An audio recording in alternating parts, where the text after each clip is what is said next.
Hey everyone, welcome back to our next module, industrial materials. So this is going to shift a little bit from what we were most recently talking about, which was metals. In the case of industrial materials, this is a product or a material that we use for its primary properties rather than for the things that it contains. So to clarify, this would be using stone like as a building material rather than, taking stone and extracting some of the materials it contains. You're using the stone for stone's sake, right? Or like a long time ago, we talked about using slate as a building material, right? As shingles, right? Slate shingles on some old buildings. That would be an example of industrial materials. And it's also one of the first things that we're going to see that really crosses over between the organic and the inorganic, right? This is a geology class. I'm a geologist. I usually think about inorganic things, rocks, metals, and all that fun stuff. But we're also going to talk about trees. Actually, that's what we're going to lead off with. We're going to start getting into the timber and in kind of sub part of that, the lumber industry, because that is actually a great example of a resource that's a renewable resource.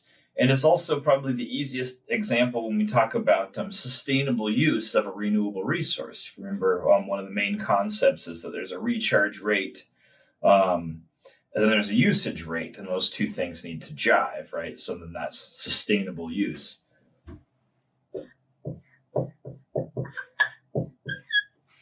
So when you think about the Earth has land.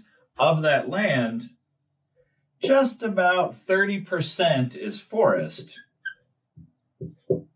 and the remaining clearly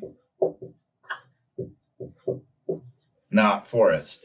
So there's a lot of wood out there. It's one of those things that's also not kind of evenly distributed, right? If you think about the Sahara, like Egypt has a very small forestry industry, whereas places like Russia, Canada, the United States, China as well. Again, resource wealth, you tend to, as a nation, kind of hold domain over large amounts of trees, right? Forests.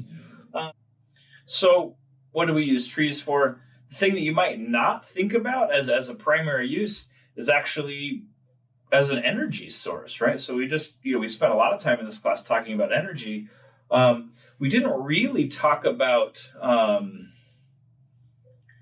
wood and wood pulp as a source of heat, but it's something that many of us do, right? You might have a wood stove in your shop or something like that. And so you're using the energy contained in that wood to heat up a small space. That's actually the leading use of wood globally. But aside from that, the two biggies, excluding energy, which is the biggest of the biggies, is actually lumber of various varieties and plywood and those sorts of building materials, and then paper, right? I've got some paper right here. It was a tree at one point, and we'll kind of explore how that works. So there's my beautiful forest I've drawn over there. So generally, when we think about extracting materials from a forest, it is definitely similar to mining in the sense you might have this knee-jerk reaction of like, we're cutting all the trees down. But that happens in a minority of cases. And when it does happen, it generally happens for a reason, right? We're much more conscious about how forests work. And one of the things that we kind of think about our forests is if they're properly managed, they can become like a tree plantation, right? So you can extract a certain volume of wood, while you kind of have wood replenishing. So again, in the US and most first world countries, we have laws and regulations, and we understand how things have worked. We don't have huge problems with illegal logging, which they do in many other parts of the world. So we generally have sustainable forestries. We consume as much wood as we regrow. And so this graph is a little bit out of date, but you can see from the 1990s to 2005, in many cases, the forested extent actually grew, even though during that time we were producing wood, right? So we're still cutting things down.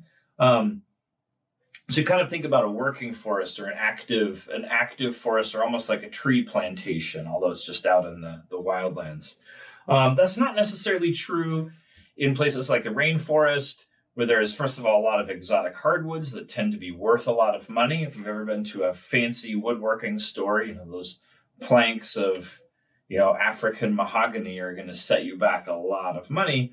That stuff's usually sustainably forested, at least the stuff that makes it here. But there's a lot of no good nicks out there illegally cutting trees, clear cutting, and you can see here's an example of that clear cutting in the rainforest. In many cases, it's also to create agricultural land where there is just rainforest.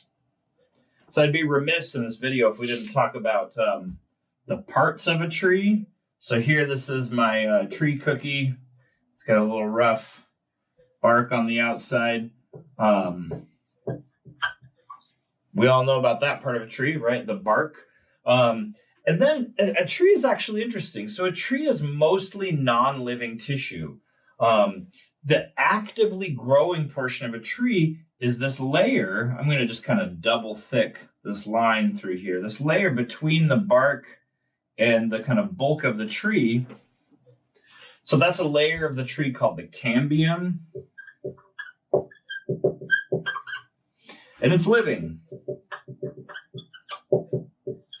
And over the course of the year, that cambium will grow faster or slower, making different cells. That's how you get a growth ring. The rest of the wood, so I'm going to draw kind of the heartwood here. The section of wood that exists as most of the wood that you think about if you're out splitting wood, that's the part of the tree known as the xylem. So we've got the cambium and the xylem. And then on the inside, you have what we call the heartwood.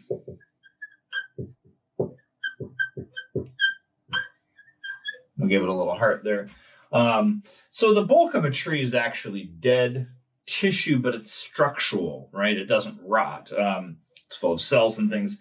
The only portion that's actually living is the cambium, and it grows outward from there. Again, kind of thinking big picture wood.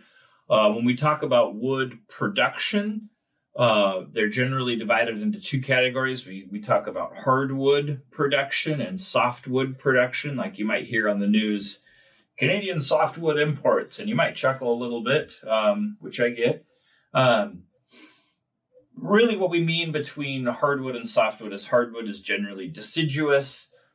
So oak, maple, cherry, all of those things would be considered hardwood. Hardwood imports, not generally used as structural, like as in construction. In some cases, yes.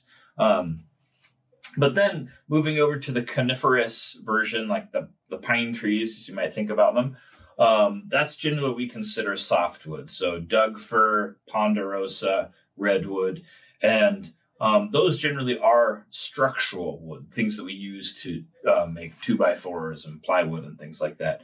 Hardwood tends to be much more specialty.